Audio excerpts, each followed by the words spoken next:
करा, उद्यानाचे खासगीकरण रद्द करा, उद्यानाचे खासगीकरण रद्द करा, नागपूर शहरातील उद्यानाचे खासगीकरण रद्द करा, नागपूर महानगरपालिकेचा निषेध असो। महानगरपालिका वेटर सुविधा के लिए गार्डन निजीकरण करने जा रही है, आपका क्यों विरोध है?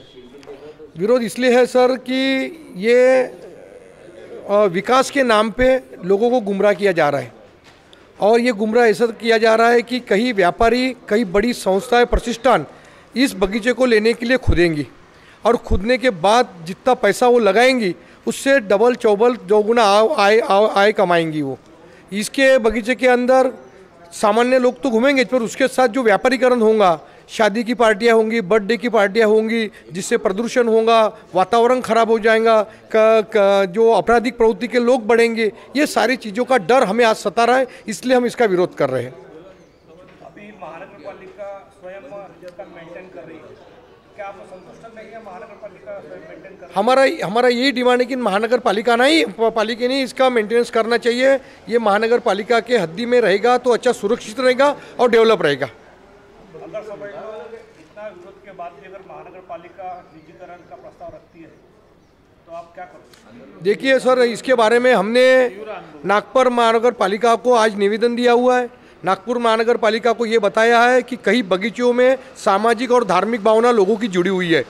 उदाहरण के तौर पे गांधी सागर बगीचे में हुतात्मा स्मारक है, सावित्रीबाई का पुतला है, साने गुरुजी का पुतला है। या हजारों लोग साने गुरुजी से प्रेरणा लेते, हजारों महिलाएं क्रांति ज्योति सावित्रीबाई से पूजन करती है, शिक्षण लेती है। हुतात्मा स्मारक लोगों की भावना वहाँ जुड़ी हुई है। ऐसे बगीचों का अगर खासगीकरण किया जाएगा तो ये हमारे ऊपर अन्याय है। अगर अन्याय होता है तो हम तीव्र आंदोलन करेंगे और इसकी लड़ाई लड़ेंगे और इससे खासगीकरण से मुक्त करेंगे। कि आपको कहीं ऐसा तो नहीं लग रहा कि निजीकरण के माध्यम से कुछ लोगों का राजकीय पुनर्वसन किया जा रहा है? हाँ, ये आकांक्षा हो रही है कि जिस तरह हमको ये दिख रहा है कि इसके भी पहले कई लोगों ने, पार्टी के कई लोगों ने गार्डन लिए हुए हैं और वो चाह रहे हैं कि सारी उनकी संस्थाओं को, मेरा तो ये आरोप है बीजेपी की सारी संस्थाओं को ये गार्डन अलाउड होंगे और उनके पदाधिकारियों को ये कामकाज पे लगाएंगे। इसलिए हमारा ये विरोध है और हमारी ये सब उसके तो ऊपर ध्यान है। बराबर लोग नगर सेवक को चुन के देते हैं, तो आप भी इसका विरोध कर रहे हैं? बिल्कुल विरोध इसलिए कर रहे हैं कि आज पेपर के माध्यम से हमको मालूम पड़ा कि नागपुर महानगर पालिका नागपुर शहर में जितने उद्यान है उसमें से जो बड़े बड़े उद्यान है उसको प्राइवेटाइजेशन कर रही है। और उन्होंने, अभी हम कमिश्नर को मिले, कमिश्नर के स्टेटमेंट अलग है और पेपर में आए हुए चेयरमैन के स्टेटमेंट अलग है। चेयरमैन बोलता है कि हम पैसे लेंगे, ये लेंगे, गार्ड से ये करेंगे, और कमिश्नर खुद बोलते हैं कि हम इलेक्ट्रिक के पैसे नहीं लेंगे। यानी इन दोनों में भी तालमेल नहीं है।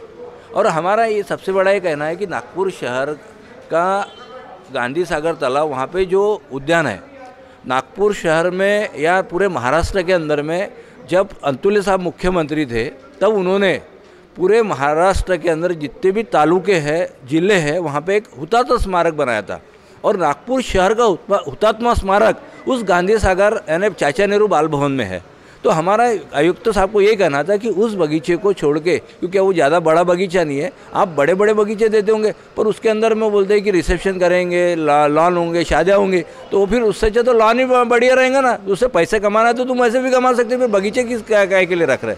हमारा इसलिए विरोध है। और आज के तारीख में आपको भी मालूम है कि वहाँ के नागपुर शहर के टॉप 10 के अंदर तो भी वो बगीचा आज भी नागपुर शहर का एक बगीचा टॉप 10 के अंदर में है।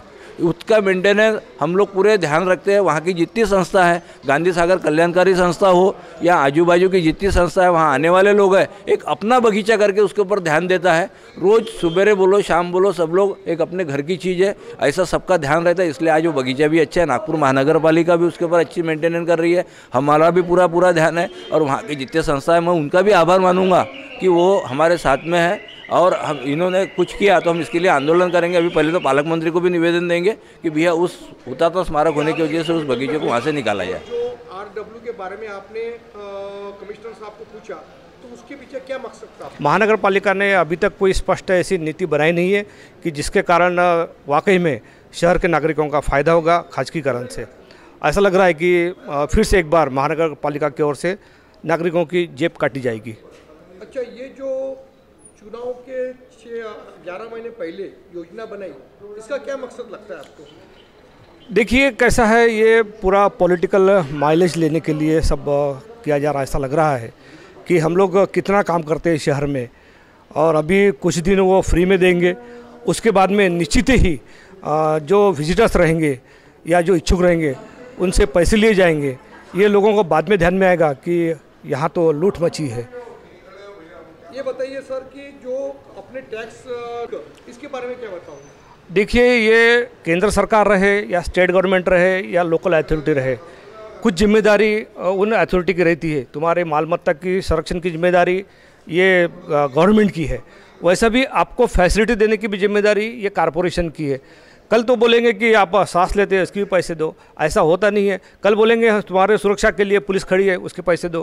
कल बोलेंगे तुम्हारा घर जल गया, हम घर बुझाने के लिए फायर ब्रिगेड की गाड़ी भेजते, उसकी भी पैसे दो। ऐसा पॉसिबल नहीं है।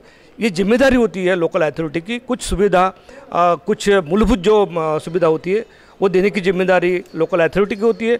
और हम लोग को महानगर पालिका में नगर सेवक काय के लिए भेजते हैं कि हमको बेटर सुविधा मिले। हम टैक्स क्यों भरते हैं कि महानगर पालिका भी चले और लोगों को सुविधा भी मिले। टैक्स भी लेंगे और तुम सुविधा भी नहीं देंगे, ये तो अन्याय होगा।